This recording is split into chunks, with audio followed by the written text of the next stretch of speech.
You Google your name and daddy, 1.5 million things come up. You seem to be having fun with it. Yeah, I am having fun with it. It seems a little role related, I think. The Mandalorian is very daddy to baby Grogu. Joel is very daddy to Ellie. These are daddy parts. Yeah. That's what it is. Are you a daddy? I'm not a daddy. And I'm not gonna be a daddy. I'm a daddy, nobody likes my daddy part.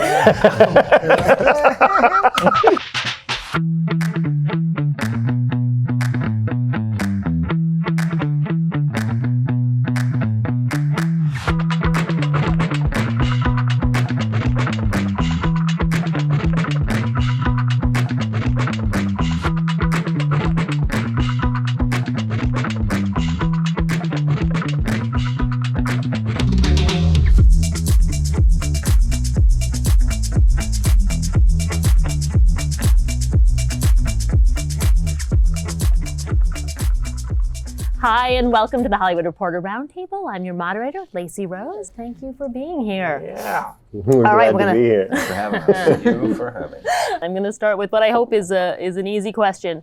When a fan comes up to each of you on the street, what are they likely to know you from, and what do they typically say? Like, what's the thing you get the most? The new one, which is weird, people feel like they can touch me. Oh. Hey, man. Oh, yeah, that thing. What is that? About it. I was with my kids. I'm pushing a stroller, and the guy just grabs and does one of these, like, "Hey, man, love your show." And I said, "No touchy," and that was like as aggressive as I could be. No touchy. I could have defended my kids a little bit better than that, but I'm apparently married to everyone. I'm apparently everyone's husband. Yeah, How does that get which is presented interesting. exactly? Hey, husband, Oh. dinner's ready. Yeah, and then they follow me. And then I Wow. need to jump in the SUV and dot out. Yeah, bit of a brag. We're being honest. Dinner's ready. Come home with me. Wow. Yeah, I get that one all the time too. I remember early, because of Game of Thrones and the way that my character died, speaking of touching, people were super into taking selfies with their thumbs in my eyes. Wow, that's a lot of trust. And at first I was to a so, stranger. and at first I was so kind of earnest and happy about the success of the character in the show, and I would let them in New York. And You would let them go of like all this. places. And I remember getting a little bit of an eye infection, and then it I was stopped. gonna say, It's like, like a thing. This is the thing. It was. you didn't ask them to wash It's their coming hands back. first? Yeah. Hence the glasses, right? Yeah, exactly. Protection. All right, Jeff, what do you get? What I do you? give the dude. Dude. Yeah, And what is it like? How does it get but presented? not always. Not always. You know, people just dig Lebowski. It's such a good movie, man. I mean, It is great. Isn't it just those brothers? They know how to do it. Put all of those things together like this. The quote from that movie, it's a very quotable movie, but for some reason the one that I've extracted that I use a lot because there's never a context for it is "nice marmot." Oh, yes. Whenever it feels like there's a lull in the conversation, I'll that. just point at somebody's plant or something. Nice marmot. Yes, exactly. All right, Evan, what about you? Yeah, mostly American Horror Story. And like, what do they say? Can I take a picture? I've seen your show. The show, yeah. That's pretty Fully much creep it. me out. Nice No, marmot. Nice Everybody's marmot. just very nice and just wants a photo. And Do you take pictures? Do you guys always take pictures? I have a rule not when I'm with my kids. Okay. No. Well, now the whole fan thing is a different deal. I mean, isn't? I mean, now it's a pro. Now it's a pro thing because they collect them and sell them, and it's a way of making money. And I think people you don't- could differentiate between Huh? who's doing that, though. what's that? There's a what? You could see who's doing that, who's going to sell it. Yeah, and who's now when just it's a genuinely- mass. Yeah, I mean, I Before can't- I people can't. ask, they tend to go like this. I've noticed. Like that's like they see you and then they do like the grab the phone and try to take a picture. And if I'm with my kids, I get angry and I'll go like, "That's rude," and they'll be like, "Ha ha, yeah." I'm like, "No, it's actually very rude. These are my children." They're like, imagine if I went to a playground and started taking pictures. Yeah, I mean, no. like freaking Nope. weird. I just don't want that interaction. Yeah, at that one, when I'm by don't wanna- myself, I just leave it. Michael, what do you get? I get the dude, which I don't understand because I wasn't in the awkward. movie and I'm not Jeff Bridges. No, The Sopranos for a what long is that? time until this last year, and then a lot of people from White Lotus, a lot of young people from White Lotus, What a lot did of young it say? people like, that some people want to take a picture with me pretending I have a gun to their head, and I never will do that. Good. Okay. I don't do that. I'll strangle them, but not put the gun. There's the line. No. Okay. Sometimes they do. They ask, pretending you're shooting me. No, man, I'm not gonna Weird. do that. That's horrible. That's bad vibe. Yeah, no, I would say that's fair. Okay, so you're all here because of these projects that have really sort of broken through and are phenomenal. I'm curious, and be honest here, if anyone had any sort of hesitations, reservations going into them. I didn't want to play any more bad guys. I was like, not doing that anymore. And then, of course, I read the scripts, and I don't know. I felt, first of all, I didn't know the story and the case of Jeffrey Dahmer, and I think I was just, I was pretty upset about just the amount of times that the police department and the justice system failed to stop him because of racism, homophobia, prejudice. It was just, it was too much. It was way too much. And so I was really compelled to try to push myself and try to dig into that and see,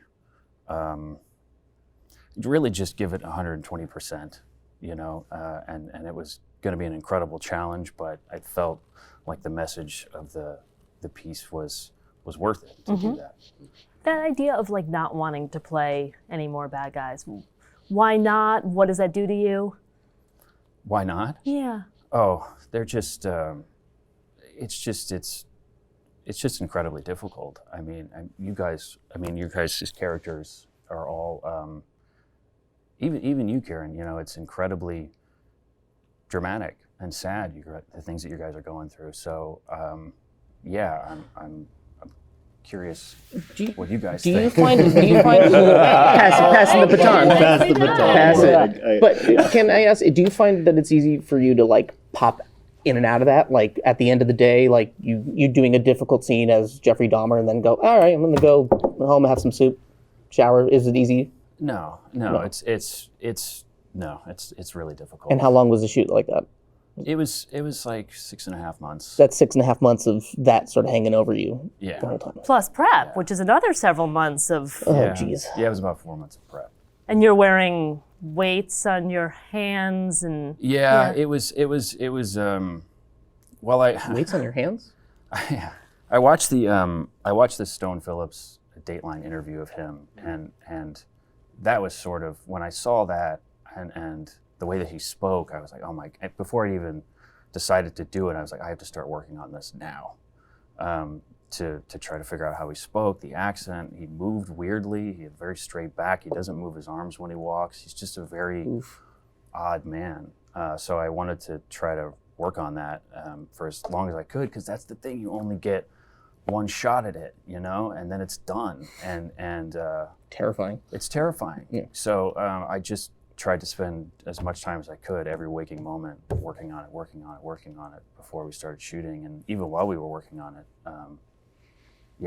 The question you just asked is a really sort of poignant one. I mean, for the rest of you, these are dark places that you're inhabiting. When, at the end of the day, can you go have your soup and be you, or are you, and how does that sort of weigh on you? Something that I've actually found strange to discover later in life, the fact that it does weigh on you in the way that it can, because I have always felt like force myself to not be romantic about the process, and that doesn't mean to not take it totally seriously, but like I gotta leave it at home. It's like bad guys are fun, and I love exploring that kind of stuff. But I've realized the older that I get that it doesn't matter really what you do. Stuff is going to come home with you. Yeah. Yeah. Even if it's not you, like you're physically going through something, so your Totally. body has some sort of sense memory. There's something going on. What does that it was look a strange. like? Yeah. Nothing. I've just felt like I was really naive about it in the past, or that it was a decision. It was a choice. Like I refused to sort of indulge that these boundaries get blurred, and there isn't really a way to keep that from happening. I've discovered. Yeah.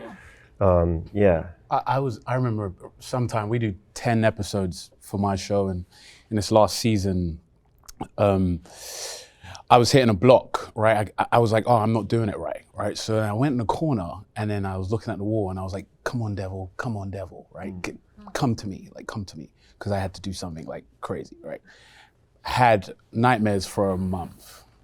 So it does come to it or after? After. Like I had nightmares every day. Like I felt that energy. Oh, interesting. You know, and I had to pray and do all this stuff to like get rid of it. And you know, you call your mom up and you're like, bring me back to life. And that stuff is real. That stuff really is real. I think I was kidding myself as well. I think, you know, when I see my kids, that's off, it's gone, and, you know, bath time, bedtime, all the stuff, and then they go to bed and they're like, I'm not sleeping well, or there's something, you know, coursing through my body. Did you learn something out of that? Like, what were you left with that was something positive that you might use down the line for something?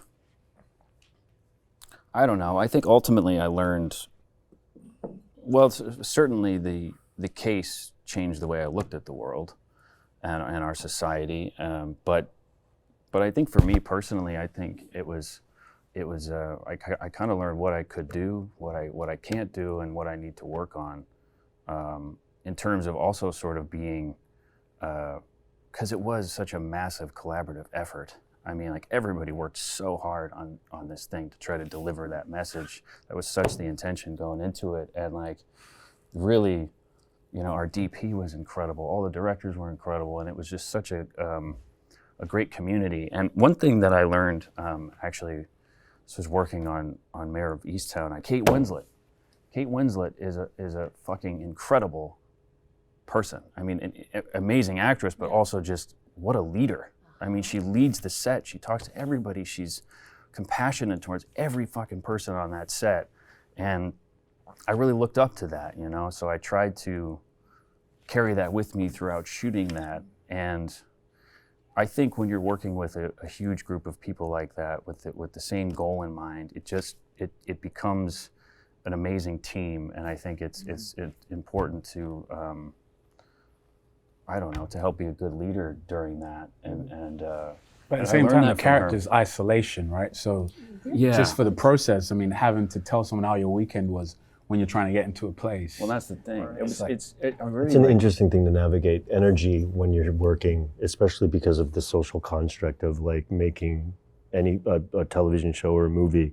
And in terms of like, you're all together in a social experience, but there's so much of it as far as like, you know, concentration, frankly, right? There's that, like, what'd you do this week? People coming up and trying to joke with me. I'm like, I'm bro, I'm about to go kill someone. not now. I'm trying to remember my lines right now. And so much of it you can snap in and snap out and snap in. Or before the costume, before the trailer, do you think there's like subconscious preparation that you're not even aware of? You know, I mean, I hope so. You know, to me, I always hope to kind of, you know, take me, man. Do the work. Take me, man. What do you want me to do? You know, well, first of all, I want you to prepare, man. Exactly. Make me good. Yeah, but no, but finally at the end, it's like you were talking about praying. You know, I'll pray before a big scene. I'll say, you know, I know, not to who I conceive it to be, but just let me do your work, man. What do you want me to, you know? Yeah, maybe. And I think that same guy, whoever that thing is out there, is kind of prepping me all the way along, you know. You think about it, and sometimes you can bring it like, it sounds like you were doing, you bring it into your conscious self, and you can play, that's where we imagine shit, man. We're powerful. The body, man. The body doesn't know you're pretending. Nothing's sacred either. Up, right. You can use anything. Yeah. I've used shit that I would never tell anybody. What's going on in my mind. I know. Nothing is sacred. Nothing's off limits. With your part, We gotta get him. We need to get you like just a really light, fluffy rom-com. Can we get you a screwball comedy? Like, what can we do? Yeah, let's do it. There's gotta be a beach in Miami, man. Do you get approached for any of that, or are you not like? Pigeonholed. Yeah, I'm interested in exploring the light. Yes. So we'll get you some take light. a little break. I like that. Damson and Kieran, you obviously have just come to the end of these, you know, wildly powerful, successful, sort of career-defining roles for you guys. And I'm curious, sort of, how have you sort of coped with, or maybe are coping with, you know, finishing that chapter and then also thinking about what's next? Because I imagine moving on is loaded and challenging and also exciting. What stage of okay. Well, I mean, it's TV, so it's people kind of jump between different realms today. You do a film, you do a play, you do whatever. Sure. So I'm the next thing I'm going to do is a film, is playing a Formula One driver. But it's like I think it's this. If you seek characters that force you to transform, then you're kind of going to be fine because you could, like you say, you can go towards the light. And so that's just it for me. I played a drug dealer. I'm definitely not going to play a drug dealer again for a long time. It's like when you left The Sopranos, you were like, man, I'm probably not going to touch this again. What about you, Kieran? What stage of grief are we in at this moment? I feel like it hasn't even been 2 months since we finished shooting and the show's still airing, so I don't really know what the feeling is. But well, I'm sure it's a lot of feelings. Well, it's like, right? yeah, it was an amazing show to work on, really incredible. I'm a little bit scared of what the next job may be because of the freedom we were given and the way that we worked, and I felt very spoiled, so I don't really know what that looks like. That's scary. It's scary, but that's a good kind of scary. But I would have liked more, but I feel really good with what we've done. I feel proud of the work. And you work on a film and then it's just behind you, and then months later you got to talk about it and go like, oh yeah, I missed that. That was great. That's where I think I am now. Is we did this for a few years and it's over, and now I can sort of talk about it and enjoy it. I'm not in it anymore. I have a question for you because the show's had such success from 1 straight to 4. Have you ever got to a place where it's like, man, we killed it last season. Like we got all these Emmys, like we absolutely destroyed it. How do we top this? Like, do you lose energy? That's none of my business. That's their business. I show up and do the work. Isn't it great that it's none of our business? I love that's the best bit. Yeah. It's like, not my fault. Yeah. Show up, do the work, go home. Yeah. And I'm curious, Michael, for you, I mean, you've been in their shoes. Do you, have any advice based on what you did or perhaps didn't do? I think it's good not to think of things in terms of career moves, like just look at what's the next interesting part. I think people make mistakes when it's, especially in television, right? So you get on a show that's a hit and say, oh, now the next thing I have to be the star, or the next thing's got to be a hit.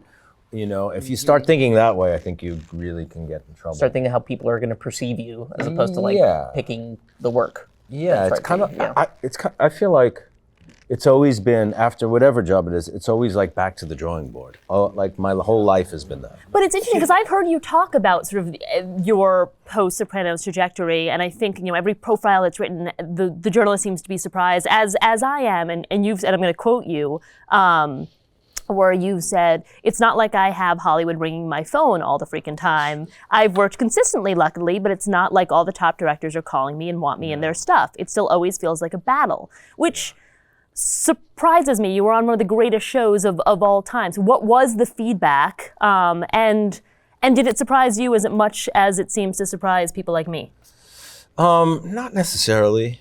Charles Grodin wrote a book, right? And the title of it was, "It Would Be So Nice If You Weren't Here." Because that was the feeling he had when he would go into casting offices for auditions. He always felt that's what they were thinking. Because so actors nice are, you go through all this rejection, you're so insecure, and I think I've internalized that like my whole life, and it always feels like a miracle when I get a job. It still feels like that. Yeah, it's very strange. I think kids need to know that they want you to win. Like I learned that really late. Like, when you walk in, like they actually want you to kill it. Yeah, that's true. And they don't want you to fail. They're trying to find the guy. The clock's ticking. Like, So that's interesting too. I like back to the drawing board. I don't know about you. If I knew what my next 2 or 3 jobs were, that gives me panic attacks. I don't like that. I like the job being done, and then there's nothing, and then there's something. That's so interesting. Yeah, really. Yeah. I have a mortgage. Yeah, so do I. Damson, there was another thing you talked about not too long ago, I guess it was a few years ago, where you were talking about how you and Idris Elba would text about perhaps the fate of your character, and I think he gave you some advice based on personal experience, which was make sure they kill you, otherwise you're going to walk around and your whole life people are going to be like, you should bring Snowfall back. Yeah. Well, spoiler alert, that's not what happened. Yeah. So A, are you prepared for that question being asked? I get it already. What you get already? And what were those conversations around that?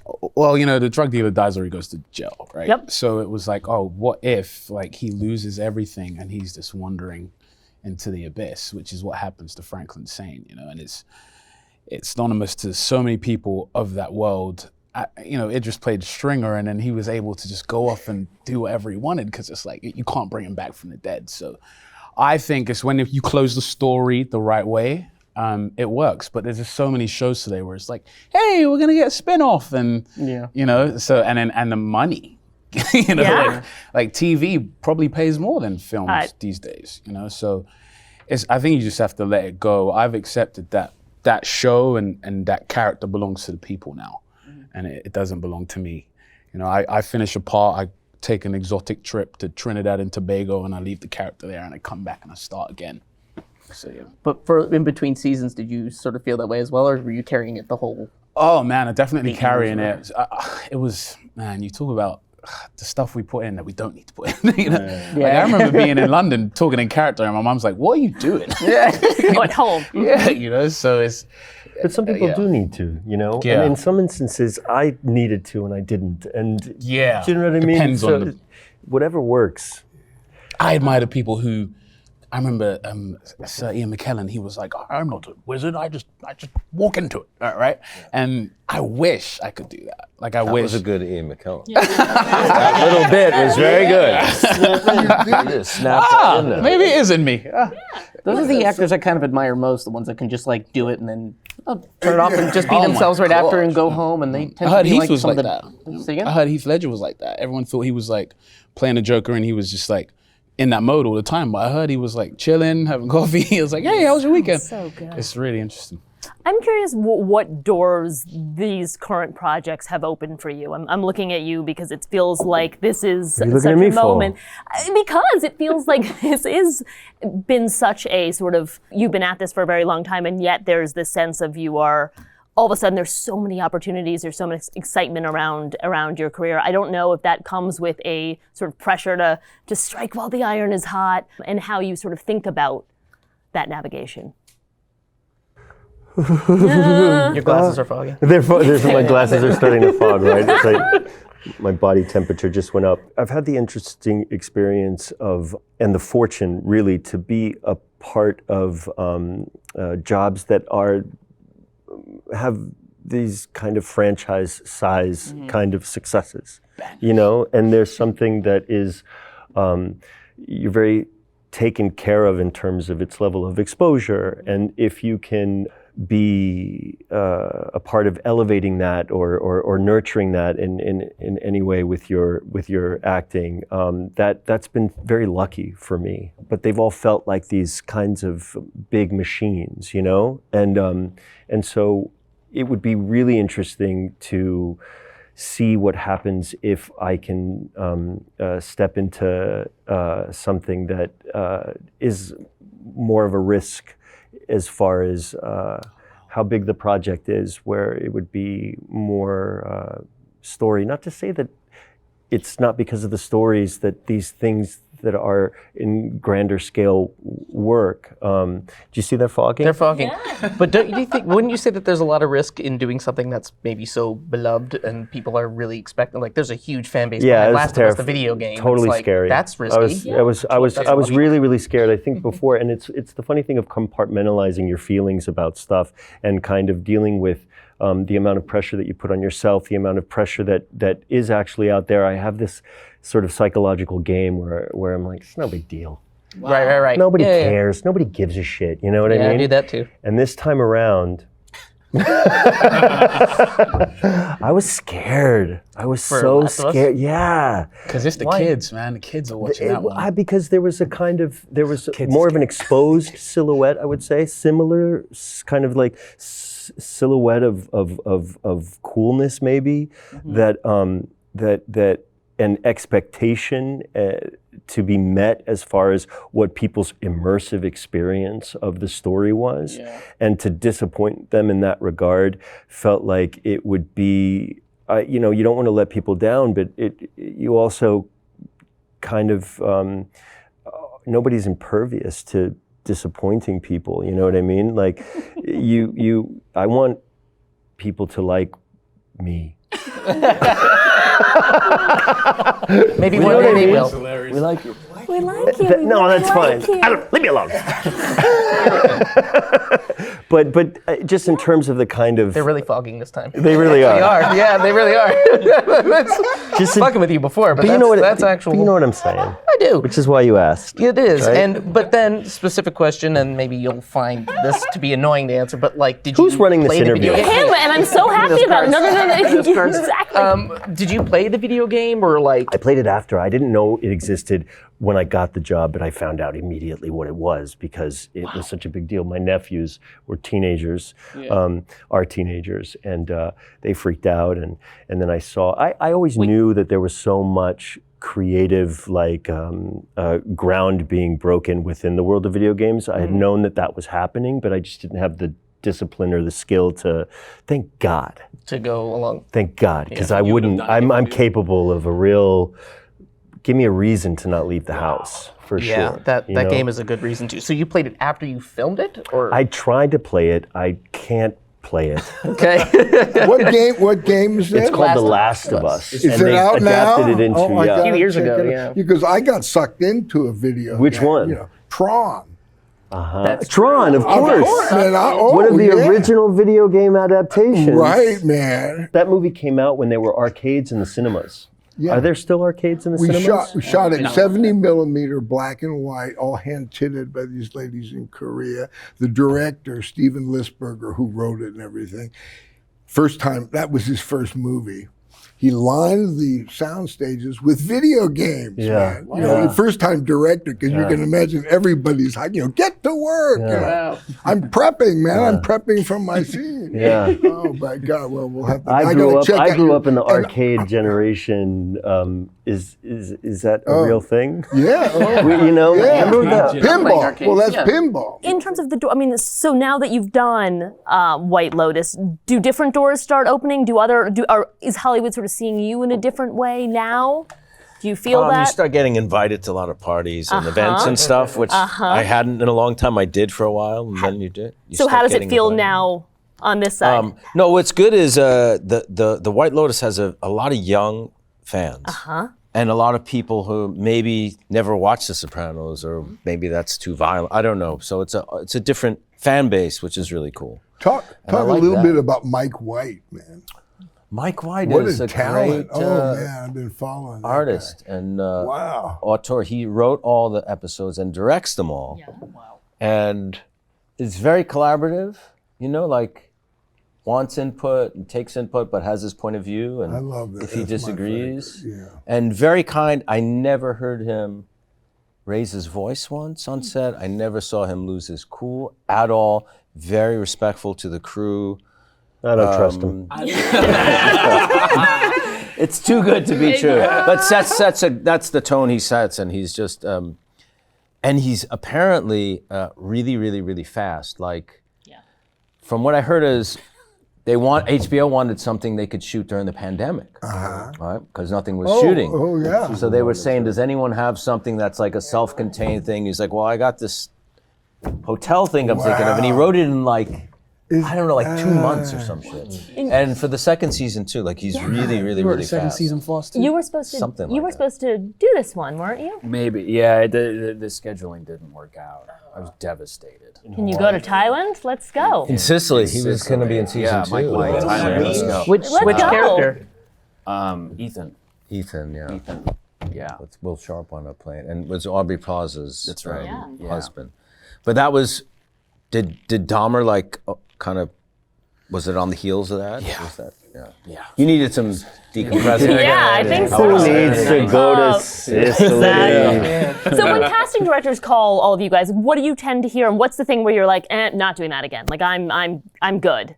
You mean like mobster, Yes. caretaker of cargo, annoying? Annoying. Good, Yup. moving on. Yup. Keep going. Keep going. Yup. We're 3 for 3. Keep I'm going. reluctant to play myself, I think. I think that's something. You characters that are closer to. Yeah, like a British guy from Southeast London. I like, see. that I interesting. I'm not interested at all. I think there's a million actors out there who could just go and do that, and there's an opportunity for someone else to step into it. I want to transform. Like, when I look at myself on a screen, I don't want to see myself. I'm like one of those people, like, I hate the sound of my voice, despite the fact that I'm talking a lot right now. I think everyone hates the sound of their voice. When you were shooting your show, I think, did you say for the first whole season, nobody even knew you had an accent? Yeah, I was really fortunate. Is why I'm asking you about, like, the show getting all this press and stuff, like, and then you having to, like, go back. Because for me, if I was on all those, doing all that press and stuff like that, and everyone's like, oh, he's British, I almost feel like it will, like, take them out of when they watch me. I had a weird way of thinking back then. But no, it was, for me, like, I honestly enjoyed it. I enjoyed the whole process of where the show got to in 6 seasons. Took 8 years to do it because of COVID, and a first pilot that we recast. So I think it worked out perfectly in the end. And Pedro, you have 2 shows going on at once. Presumably you don't necessarily always have to be there for The Mandalorian. Correct. That can just be voiceover. Yeah. I got super lucky. For a lot of it, yeah. Really? Yeah. Oh, I thought that was you. There was Lies. It's all a lie. I kept thinking, All that the guy's lies. really good. We expect. All a lie. Now you know he's better. Let's get him here. There was an extended amount of experimentation, like being in the suit for a lot of it, and frankly, my body wasn't up for the task as far as, like, the 4 months of it, but I was in it a significant amount. a lasting amount. But now we've figured it out. It's super cool, and amazingly gave me the opportunity to be able to go and do something else. That's good. Do you ever feel that like I have a question. Sorry, I'm curious. Do you ever, like, watch it and go, like, oh, I wouldn't have done that? Like, why do he like leaned on the thing? That's not. Do you ever have, like, the sense of ownership of, like, I should have been in the suit, or are you like, no, this is good? I think it's great. Great. I'm not No, trying to I be a do. dick. I know I'm annoying. I think that there are things that you have to let go of in terms of what can be an OCD level of attention to detail, because on that? Because we're making we're part of a collage, man. We have nothing to do. Exactly. But even so much as wanting your component of that collage to fit perfectly into the collage, and you really, you really have to kind of give it all up. You can know too much sometimes too. Like, for the last 2 seasons of my show, they made me a producer, and, like, everything just changed. Like, I didn't feel like to get that insight, right? Yeah, like, I knew everything. Did you like that, or was that too much insight? It was a lot. I mean, prior to that, I'd get an episode script probably a week before I did it, so there was that mystery. But now it's like I know exactly where I'm going. I know exactly where I'm going to end up, and it was interesting. Yeah, doing that, and a lot more actors are doing that today, too. They're heavily involved in the process. So that's an art form in itself, producing. Tip your hat to people who could do that. I have no and idea direct if that, and act. All that sort of stuff scares me. But, like, on our show, like, we wouldn't get a script till like 2 or 3 days before we start shooting. It's insane. I liked it. Yeah, I've heard you say you can memorize things. I memorize fast. It's like so that part's sort of like and people hated you because of it. Some people did, because you get like a new speech like that morning. Who was acting with cards? I never would have expected that. With cards. That's Anybody crazy. acted with cards? Have you, Pedro, With acted what? with cards? With You know, cards. like, you cue cards behind the guy's head. And Oh, Like no. SNL style. So when I did Job when I was 18, we did a scene with Gore Vidal, who wasn't an actor, and me and Susan Sarandon with him, and he's not an actor, he didn't know, but he had a lot of dialogue. So she just like, let's get cue cards. It was her idea, and she sat there and just did this with him. And it was like great. It was like, I was so excited to work with Tommy Lee Jones, one of my favorite guys. The end scene, we all agree, the writer and the director, everybody says, it's not working. I say, okay, you gotta write the damn thing on the lines. And, and I took a picture with my wide-like camera of them writing it on the thing, because that's one of my favorite pictures. But it was tough, right? Yeah. But You've done acting, cue there's cards. all these weird, my brother Bo was doing a thing with Brando. Oh, Brando I was just about to ask that. Said, "Can I write my line? I want eye contact." See, with you. I don't think I Do you can do mind that. if I don't think I can do Yes, that. no, he on his did. forehead? On his He had forehead. like index cards taped on his Yes, fucking head or yes. something? I mean, does the line change? Brandon got fired from the Don't furrow your rehearsal. brow. James Mason. He's like, he did. his forehead isn't large enough. But, yeah. I but, would you let know, Brando write on my forehead. You would? Yes, all different kinds of tricks that we use. Fisher Stevens told me once. He goes, I think I might actually be a good actor if I could just learn the damn lines.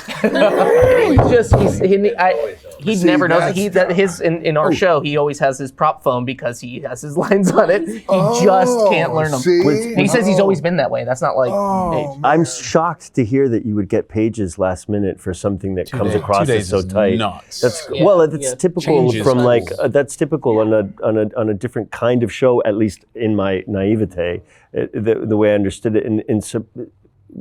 Did Sopranos like shock me? No, it came a couple of weeks before, because we would finish shooting before it aired, right? It wasn't like Right, ongoing. of course. It's also crazy that we're all here and part of different television shows because The Sopranos broke the wheel as far as what could be done. I mean, at the time, did you have a sense for that? You know, when it started airing, yeah. But before it, you know, when I got the pilot script, I was like, I had never really done television. I mostly did movies, and mostly independent movies. So I wasn't really looking to do television, like an HBO series. That was kind of like the bargain basement of television. That was not prestige at all. Yeah. The idea of a cable series was like, oh God, this probably isn't going to go. No one's going to watch Is this. it going to be any good? And then, you know, Here we are. It turned out. Yeah, it was pretty obviously good. really well, but when the first season, when it went on the air, it caught on really quickly, and you knew something was happening. Yeah. How good are you guys at predicting whether things are going to actually work when you're in them? Nope. No idea. Truly no idea. But there's that thing. I think this I is know, kind of what I keep coming back, where you have high expectations, and then the way they put the collage together exceeds your expectations. Totally. It's better than you thought. Oh, interesting. And when Sure. that happens, that's so I guess wonderful. the auteur you work with too. I mean, like I was working with John Singleton, so it was like, Yep. you know, Yep. like that's an interesting aspect of it, where it's like, look, this could work, you know, but you don't think, man, like Yeah, isn't that? you kind of don't want to think about that stuff. This show was the first time that I actually had that thought, because this is my first time doing a TV show. So it's just a movie. To me, it's finished. It's none of my business. If it's like good or bad or how well it does, it's done now. I finished that. I'm doing the next thing. So this time I had a little bit of invested interest. I hope it's good. I kind of hope people watch it. Yep. And Yep. I remember feeling like while we were shooting it, I'm like, okay, I can tell this is sort of good quality, but I sort of had the sense of like, who the hell's going to want to watch the show? And then about halfway through, I remember coming home and my wife asked how work was. Like, I think the show's good. I think it's good. And I had that sense while we were shooting it, and then while watching it, I sort of had the same sort of feeling, and it was reassuring to know that was sort of what the response was a little bit slow at the beginning, and then people sort of connected Feverish. to it. Yeah. And I feel like you're experiencing the same thing. And you seem, from the outside, and this may be off, but you seem to be having a lot of fun with it. I mean, you sort of engage with the dialogue. I truly don't understand I don't have a good handle on the whole daddy thing. You may, Oh, yeah. like, what is that exactly? I don't know. And you Google. Husband, daddy. Yeah, husband, daddy, like what? I think one is like young, old. But you Google your name and daddy, 1.5 million things come up. But my question is like, Will you be my daddy? Will you be his daddy? That was my question. Will you be his daddy? You seem to be having fun with it. Yeah, I am having fun with it. I think that it seems a little role related. I think there was a period where the Mandalorian is very daddy to baby Grogu. Joel is very daddy to Ellie. These are daddy parts. Yeah. That's what it is. Are you a daddy? I'm not a daddy. And I'm not gonna be a daddy. I'm a daddy. Nobody likes my daddy part. What did you just say? Nobody likes my Nobody daddy likes part. my daddy part? They like your daddy parts. I gotcha. We were talking about how these parts sort of bleed into your lives.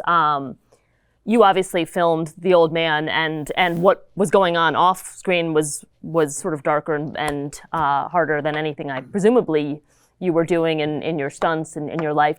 As you return to a show, which is about sort of aging and mortality and all of these things, did you have a different perspective on the other side of everything you went through? Yeah. It wasn't too different. It was like kind of more in focus, It was basically the same thing. And it's the love thing, that it's a chance when you, in that kind of situation, when you're dancing with your mortality, you realize how much you love the people that love you, and you feel that love, and it just intensifies all that. And then coming back to work after 2 years of being sick like that, it was so kind of psychedelic because all the same people, the same crew, the same cast. It was like we had a long weekend. Yeah. And I felt like saying, I had the weirdest dream. Right. Because it went boom, and that's the other thing that it brings to how fast all of this is going on, man. Jeez. One of the great things about what we're up to, pretenders, basically, right? Yeah. I love this thing. I'm looking at Pedro there. This is about the distance, and right at the table when I first met you. That's right. At that reading, that's man. Right. And I felt that with Evan here, all you guys. Boom, boom. We're in like a fraternity. Is it a fraternity, or if there was a woman actress, if she'd be in it. But I was saying that Evan, it's like, and you come onto a set, and you're doing a movie. You only got a certain amount of time to kick ass, and you want to be relaxed, and you want to let everyone know, hey, we're in this together, man. Yeah.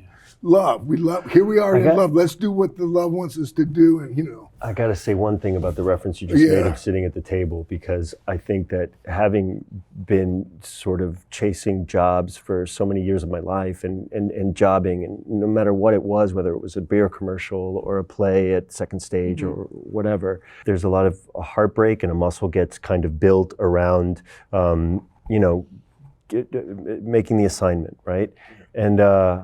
And then I get this job, and you are one of my favorite actors, and I grew up watching your movies. And I have to do this, I'm sorry. But I got a job, and one of the earlier days of the experience was sitting at a table with Jeff in Kingsman, the Golden Circle. And I got to sit and watch you work things out. And there was all this interesting stuff that you wanted to do with the whiskey and use it as mouthwash, but you wouldn't drink, you wouldn't swallow, and you spit it into a thing. And it was like with working with all that, and it was such an incredible school. And it was also as if it was one of your earlier jobs in terms of the amount of... That was my first job after I was sick, man. Was it? Oh, yeah. I was in such...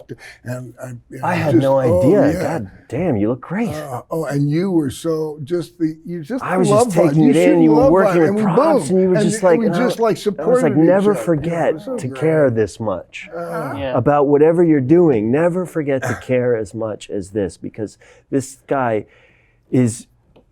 about every working harder than me. That's the fun though, isn't it? Tweaking all the details. I think. Can I ask you a question? What about, so it's, what happens when you really care and you're really into it, and then you do that thing that we all do, which you're on your way home and you're like, fuck, why didn't I do that thing? I should have done that thing. No. Let's not even talk about that. Why do we gotta go there? Now I know what to do. Now I know what the scene's about. Yes. Shit. What do you do? It's what you deserve for getting into this in the first place. Okay. We did it to ourselves. You practice letting go. This is how I go with that. And what does that practice look like? Breathing has a lot to do with it. I don't know if you guys are into Wim Hof. Yeah. I've been pushing a lot of stuff. Dude, I've read The Obstacle Is the Way. It's a great book. I'm into Wim Hof too. Oh, you are? Yeah. Oh. Should we do it? Yeah. We might pass out, but let's do it. No, it's a cool thing, but that would help you, right, during those times. Yeah, remember, right. Yeah. it's like Lamaze. It's hard, man. Yeah. Like when you're acting and you say, you got another, let me one more take, please. No, we got to move on. Oh man, no. And you look at it and you say, oh yeah, the guy was right. Or the opposite, which is the worst feeling, when you say after a take, kicked ass, man. And they're like, I kicked ass. Then you go see the dailies, and it's a piece of cassette. And it has nothing. What is it doing? You know, it's just not serving the story that you're telling. But you got off. You got off. You felt it. That's dangerous, isn't it? Don't you think? That letting go thing's really interesting. Letting go. Yeah. Sometimes I work I off think the that the crew. hardest thing about it all, really, at the end of the day, is what your relationship is to yourself. That's Because right. That's right. And that's the. it. And you know what? And that's not small. Like, to go into that conversation with yourself so that you can fulfill something, and for it to be on camera or in front of an audience, it is a psychologically crazy thing to do. To kind of be like, sometimes you just fucking hate yourself. Oh yeah. Yeah. You know, and like all the time. If you're me, yeah. And you're just like, wow. I remember there are so many instances where I'm sort of like in that moment. I'm like, this can't be good for you. And it's not a matter of like the fact that I'm living, you know, the apocalypse for 12 months, or you're playing somebody who's terrifying and or like incredibly toxic, never annoying. Too late. Yeah. Toxic Good word family choice. dynamic. But Never gonna forget. yeah, no kidding. I am annoying. It's it can feel like I'm it married. can feel like a Mine- crazy thing. Therefore, I feel like the one thing that we deserve is to actually let go. What's left on your sort of bucket list, your professional bucket list? Are there things that you'd still very much like to do, and we can manifest them right here, right now? I would like to be in an ensemble of 6 men. You can say 5. You can remove me from this. I can see side-eyeing me. You can say 5. It's cool. I keep resisting things, and they keep kind of popping up, and I resist. And So what are you resisting right now? What are you resisting right now? that's none of your business. Oh, but it is. No, I have secretaries. You keep a secret. I'm secretive. No, That's but, so you know, good. no, I mean, like with the old man, I really resisted meeting, John Steinberg, because I knew you can eat with a creative person, another creative cat, man. It's fun, and Keep you're it dazzle jamming, you, man. and you're in the world. You're Yeah, That's what happened. So I resisted, man. You know. I love it. What about for you, Evan? What have you not done that you just love to do? What do I? Cartwheels. Cartwheels. Can you do I'd like to do a cartwheel? play. Yeah. Have you ever? I've done a couple, but nothing as I was older, you know. So that'd be kind of craving that. Yeah. Yeah. That'd be great. I'd love to see you on stage. Yeah, thanks, man. Yeah. There's nothing I'd left like on to the play list. someone tall, Okay. Good. Good. just to see what that's He's, like. Yep. Yep. No, I don't. I never.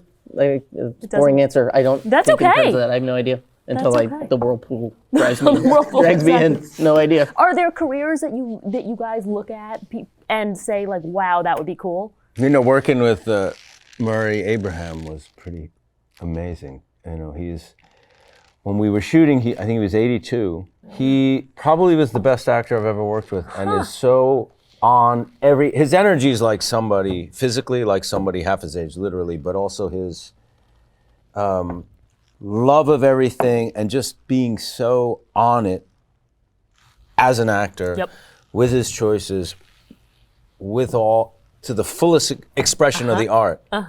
You know, in his early 80s, I was like, wow, that's very impressive. That gave me a perspective that I hadn't had before, to be honest. Yeah. I did this film called Farming, and it was like a real person. It was the director, it was his story. Yeah. And that bug I kind of caught of just like playing real people. I think it's just so much fun. So I'd love to play a musician. Like learn play? I don't know. There's a saxophone in my living room that's been sat there for 2 years. Staring at you? Like during COVID, I was like, I'm gonna learn the sax and I'm gonna learn Spanish. And fast forward, I still don't. Take that saxophone out and get it on a piano wire. Don't put it in the case. See, that's you got to open the case. Mine's just If it's Mine's just hanging on like. Oh, good. Oh, yeah, that's breathing, good. it's breathing. But even one step, if you hang it by a piano wire, right at the thing, right at where you have. So you can just go, let it swing, and that thing is swinging there. You know, don't you think? Won't that get you playing? I'm gonna do that. Just don't have to pick it up. Yeah, it's by right bed. there. And say, I think I'll just, you know, and then you start to dig it. This Yeah, is really good advice. You have to do this. Yeah. I love it. I love it. Well, thank you guys all for being here. You survived. It was fun. Thank you.